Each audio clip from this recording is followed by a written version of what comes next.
Hey, it's me, MLB. Here's chapter 30 of Gains, and this one is titled Death by Training.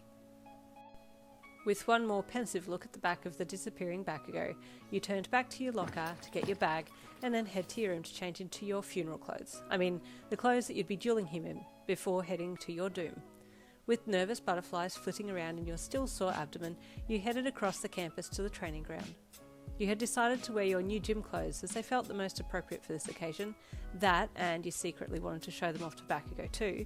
New clothes always made you feel good. Stepping into the training grounds, you saw him standing in the middle with just a black tank top on and shorts on. Your eyes immediately glossed his arm muscles and compared them to Kiri's. Size-wise, I think they're pretty similar. Maybe Kiri might have a touch more definition? You thought as you approached him. You were so busy checking him out that you didn't notice him giving you the up-down look before looking away. "Well, I'm here," you volunteered when you got close enough for him to hear you.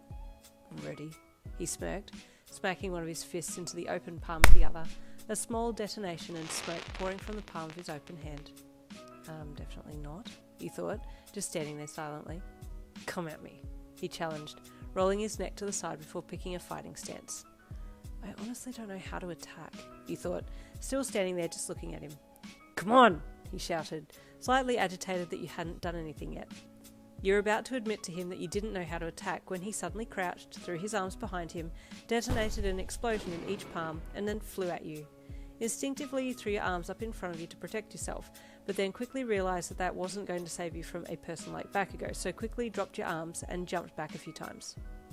If I can keep my eyes on him, then that should help at least," you thought, ignoring the residual gym pain in your arms and abdomen as you tensed your muscles.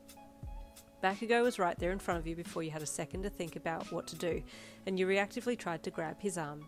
You knew that if you could at least grab something on him and activate your quirk, you could inflict some burn pain, so that was going to be your strategy for now, but Bakugou wasn't in the mood for copying another branding, so quickly flicked up and over you, using his quirk, and then planted a foot between your shoulder blades. Being sent flying forward suddenly really didn't do well for your ability to remain vertical, and you found yourself sprawled out on the ground. A sharp stinging sensation accompanying this position since you high-fived the ground with your face, and your cheek didn't appreciate that. Knowing you were in a vulnerable position now, lying on the ground, you rolled so you could at least see where Bakugou was, but it's as if he anticipated your roll, and the minute your back hit the ground he was suddenly over you, pinning you to the ground, his left knee mashed into your right leg on the ground as he grabbed for both your wrists and pinned them beside your head. "You always fight defensive," he growled into your face, his crimson eyes only a few inches from yours. You were so close you could see just how deep the red in his irises were, and you were captivated for a second and just stared. "Answer me," he snapped, the sharpness in his voice making you startle and blink rapidly before catching up to what was going on. I don't know how to attack," you admitted in a softer voice, blinking again and looking away a little. "If I were a villain, you'd be dead now," he growled again. "You get that, huh? I could kill you right now." But you're not going to." "Fight!" he yelled, and suddenly your wrists felt hot. "Ah!"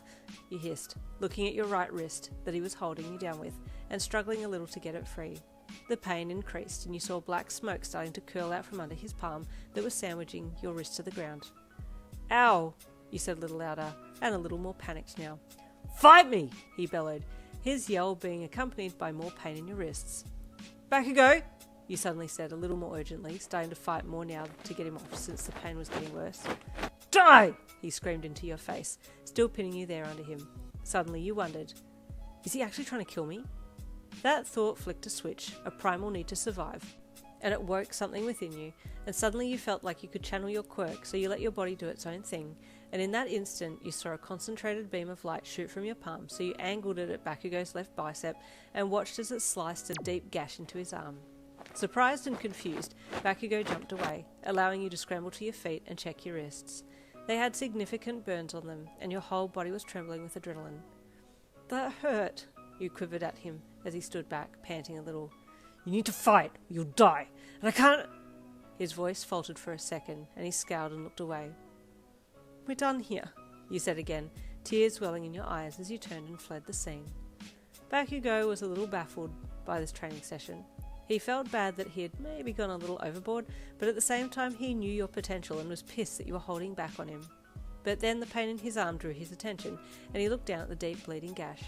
Tentatively, he touched his fingers to it, and then half smirked. So she can concentrate it. As you ran towards the dorms, your mind raced with you. I don't get him. Why is he so mean to me? But he's nice sometimes, and then he hurts, and he burnt me now, and it really hurts. You looked down at your wrist again as you ran. I need to run this under some cold water, but wait, what happened with my quirk before? Did I cut Bakugou with it? I don't understand what happened. There was so much to think about and not enough time to go and unpack all of it. First things first, you needed to fix your wrist. Ooh, there you go.